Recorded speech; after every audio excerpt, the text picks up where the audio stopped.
Realitas historis menunjukkan bahwa bangsa Indonesia berdiri tegak di antara keragaman suku bangsa, budaya, agama, ras, dan golongan. Ikatan Pela dan Gandong yang mengakar dalam struktur masyarakat Maluku merupakan salah satu mekanisme rekonsiliasi dan mediasi konflik. Kekuatan Pela dan Gandong teruji ketika tragedi kemanusiaan mencuat di kota Ambon belasan tahun silam. Sebagai satu modal sosial kultural, Pela menjadi kekuatan integrasi. Ikrar yang terucap menjadi prinsip kebersamaan untuk membangun persaudaraan sejati tanpa memiliki sekat. Ketika membangun masjid, saudara Pela yang Kristen itu dia merasa punya tanggung jawab moral. Dia menjadi tuan rumah, dia ada menyiapkan seperti orang bilang ada kalau di Islam itu dalam struktur bangunan masjid terutama di Maluku kan ada 4 tiang itu kan, itu simbol dari Khulafaur Rasyidun itu. Mereka menanggung 1 tiang atau tiang alif yang ada di ujung kubah masjid itu atau mimbar atau apa gitu.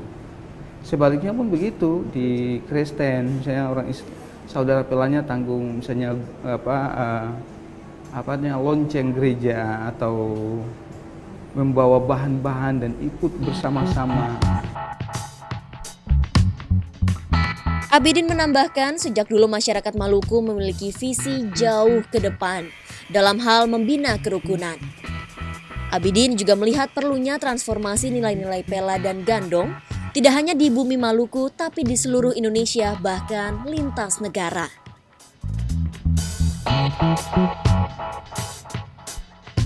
Senada dengan Abidin, menurut Ketua Majelis Pekerja Harian Sinode Gereja Protestan Maluku, Pendeta Werinusa, struktur masyarakat yang multikultural memungkinkan munculnya fenomena sosial yang bersifat bias. Karenanya masyarakat perlu memperluas sudut pandang untuk memberi nuansa baru terhadap nilai-nilai Pela dan Gandong. Gereja Protestan Maluku kita akui Pela Gandong dan nilai seperti ini bukan saja di Ambon dan sekitarnya, tapi juga ada di Maluku Tenggara, ada di Maluku Utara, semua memiliki nilai yang sama. Tapi kita juga harus membuka diri kepada orang lain. Nah ini yang bagi gereja tidak ada punya pilihan, kita membukanya dengan perspektif gereja orang bersaudara. Kita semua orang bersaudara. Kota Ambon adalah kota orang bersaudara, Provinsi Maluku adalah provinsi orang bersaudara. Saya pikir ini ke depan yang harus digagas. Hal senada diungkapkan sosiolog Abu Bakar Kabakoran. Selama ini Pela dan Gandong berhasil menjadi katu pengaman bila terjadi konflik. Meski begitu, idealnya penerapan nilai-nilai Pela dan Gandong tetap berjalan di setiap kondisi, tidak hanya saat muncul konflik. Selain itu, Abu Bakar menilai pentingnya penerapan konsep Pela dan Gandong dalam konteks kekinian. Ia optimistis mekanisme Pela dan Gandong dapat diterapkan di wilayah lain, tidak hanya di Maluku. Apalagi struktur masyarakat Indonesia pada umumnya memang identik dengan kebersamaan atau guyup. Ikatan-ikatan yang memang memiliki peran yang sangat strategis, ya. Kemudian sebagai generasi muda ya kita harus pelihara ini dan bikin lagi jejaring yang lebih luas, bukan hanya sebatas pada negeri-negeri adat yang ada di Maluku, tetapi bagaimana dia menjamah juga komunitas-komunitas yang lain.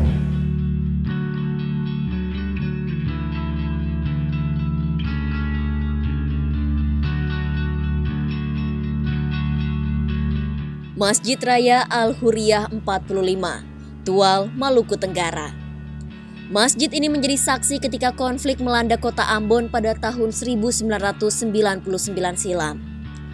Saat itu rumah-rumah ibadah memang menjadi satu-satunya tempat yang paling memungkinkan untuk mencari perlindungan. Tanpa memandang status kesukuan atau latar belakang agama, masyarakat bahu-membahu melakukan konsolidasi guna meredakan konflik dari masjid ini. Masjid ini juga menjadi simbol kebersamaan.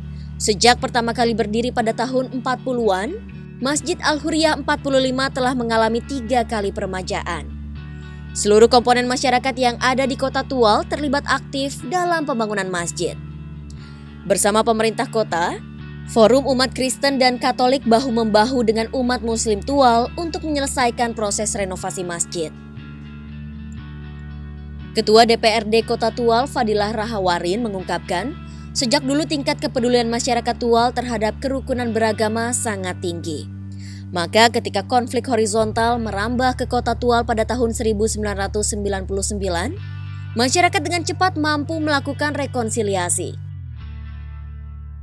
Tapi masyarakat sini sungguh sangat menyadari benar bahwa dari ketiga komunitas yang ada ini hanya satu moyang saja yang melahirkan tiga komunitas yang ada. Ada yang ke Muslim, ada yang ke Protestan, dan ada yang Katolik. Dengan sendirinya persoalan konflik yang ada di wilayah Maluku pada tahun 99 yang duluan selesai itu ada di sini. Dan itu keterlibatan daripada seluruh tokoh adat, tokoh masyarakat bersama dengan unsur pemerintah dan TNI Polri bersama-sama bergandengan tangan dari kampung ke kampung, dan masyarakat di wilayah Kota Tual yang berada di kampung-kampung itu menerima itu dengan adanya hubungan kekerabatan kekeluargaan itulah, sehingga konflik yang pada waktu itu terjadi dengan sendirinya khusus untuk wilayah Kota Tual dan Kabupaten Maluku Tenggara itu bisa dapat redam. Maluku merupakan salah satu provinsi dengan tingkat kerukunan hidup terbaik.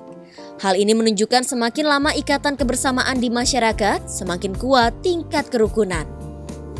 Pemerintah Provinsi Maluku bahkan tengah menyiapkan perkampungan lintas agama dan kultur sebagai wujud laboratorium kerukunan hidup umat beragama di Maluku. Tahun ini kita matangkan dulu lokasi tanah, sementara dimatangkan. Insya Allah tahun depan itu kita akan mulai bangun fisik. Ya, saya ingin dalam perkampungan itu nanti akan ditata, ada masjid, ada gereja, ada pure, dan masing-masing deretan tuh ada lima rumah, ya, satu petak.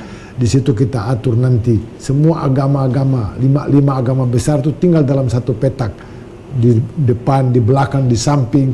Nah, kita mulai dengan perkampungan multi etnis, ya, multikultur, religius, dan saya yakin nanti di belakang-belakang akan berkembang, ya, sehingga kehidupan sedia kala, ya, sudah bisa kami wujudkan. Dan saya yakin persoalan 15 tahun yang lalu, 16 itu pertama dan terakhir. Keberagaman dalam struktur masyarakat Indonesia adalah keniscayaan. Keberagaman adalah nilai kemanusiaan yang universal. Keberagaman itu justru harus dijaga sebagai sebuah keguyuban. Harmonisasi, membuka ruang dialog, menghayati perbedaan adalah upaya mulia untuk merawat kemajemukan masyarakat yang merupakan kekayaan Indonesia. Makan rujak campur deng pala, makan di